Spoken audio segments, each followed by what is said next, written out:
अस्सलाम वालेकुम व्यूवर्स, उम्मीद करती हूँ आप सब ठीक होंगे, खैरियत से होंगे। आज की रेसिपी जो मैं लेके आई हूँ ये है क्रंची आलू के कबाब। ये सिंपल कबाब कीमे के कबाब से भी ज़्यादा मज़ेदार बनते हैं।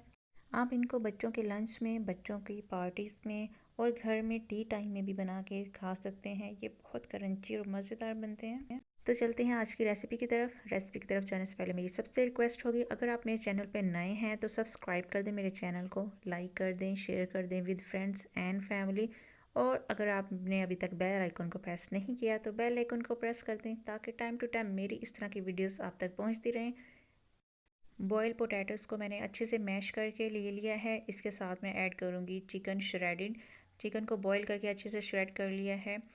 एक प्याज लेंगे, इसको बारीक चॉप कट कर लेंगे। इसको मैंने 2 से 3 दफ़ा ठंडे पानी से वॉश किया है।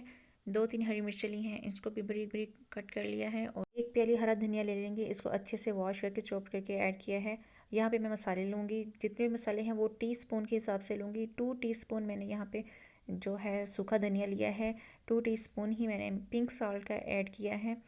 और 1 टीस्पून मैंने यहाँ पे चिली फ्लेक्स लिए हैं। हाफ़ टी स्पून यहाँ पे लाल मिर्च, half tea spoon black pepper add करेंगे। मिर्चों को आप कम या ज़्यादा कर सकते हैं। अगर आपके बेबीज़ छोटे हैं तो आप कम मिर्च ऐड कर लें, कोई मसला नहीं। इसको अब अच्छे से जो है मैं मिक्स कर लूँगी। आपकी सपोर्ट मेरे लिए एक मोटिवेशन है, एक स्ट्रेंथ है, तो keep supporting me and my channel.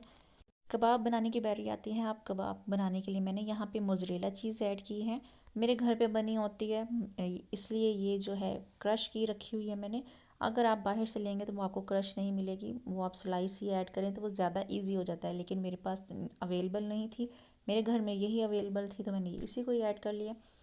चीज़ को ऐड करने से हमारे कबाब बहुत जूसी बनते हैं, बहुत डिलीशियस बनते हैं। इसी तरह ही मैं सारे कबाब्स के अंदर जो है फिलिंग कर लूँगी चीज़ की। चीज़ को ऐड करेंगे। यहाँ पे मैंने मोज़रेला चीज़ ली है। अगेन बता रही हूँ, आप मोज़रेला चीज़ से ही बनाएं, ये ज़्यादा मज़े के बनते हैं। मोज़रेला चीज़ का फ्लेवर बहुत इन्हेंस होता है कबाबों में। और यहाँ पे सारे कबाब तैयार हो गए हैं। अब इनकी बारी आती है ब्रेडिंग करने की। ब्रेडिंग करने के लिए मैंने ब्रेड क्रम्स लिए हैं। ब्रेड क्रम्स आपको किसी भी बेकरी से इजीली अवेलेबल हैं। 2 एग लिए हैं, इनको अच्छे से बीट कर लूँगी। एग के अंदर मैंने कोई भी नमक ऐड नहीं किया क्योंकि जो मेरा मिक्सचर है उसमें नमक इनफ है, तो मुझे और नमक ऐड करने की ज़रूरत नहीं है। इसकी ब्रेडिंग कर लेते हैं। ब्रेडिंग बहुत ध्यान से करें तो ही आपके जो कबाब हैं वो क्रंची बनेंगे।